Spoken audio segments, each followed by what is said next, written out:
আলহামদুলিল্লাহ ওয়াহদা ওয়াসসালাতু ওয়াসসালামু আলা নাবিয়্যা বা'দা আম্মা বাদ। আলোচ্য বিষয় শবে বারাতের সুন্নাত। শবে বারাতের শাবান মাসের সুন্নাত হলো এই মাসে অধিক পরিমাণে সিয়াম পালন করা। যেমন আয়েশা রাদিয়াল্লাহু আনহা বলেন, আন আয়েশাতা কালাত রাআইতু রাসূলুল্লাহ সাল্লাল্লাহু আলাইহি ওয়াসাল্লাম ইস্তাকমালা সিয়ামে শাহরিন কাত্তু ইল্লা রামাজান ওয়া আমা রাআইতুহু ফি শাহরিন আকসারা মিনহু সিয়ামান ফি শাবান। আয়েশা রাদিয়াল্লাহু আনহা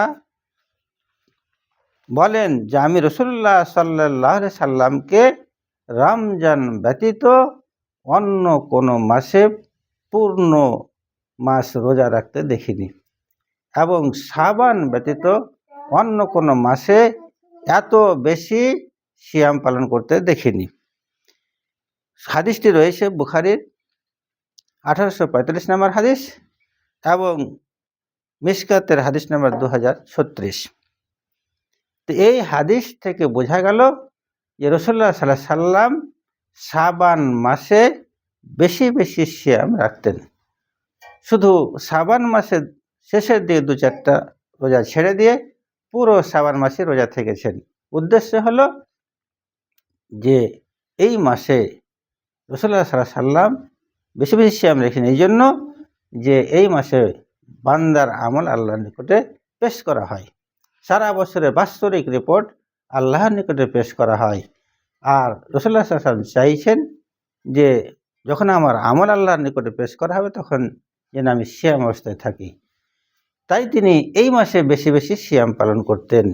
তাই এই শাবান মাসের সুন্নাত হলো বেশি বেশি সিয়াম পালন করা। আর শুধু 15ই শাবান বা 14-15 শাবান এটাকে নির্দিষ্ট করে নেওয়া এটা সুন্নাত নয়।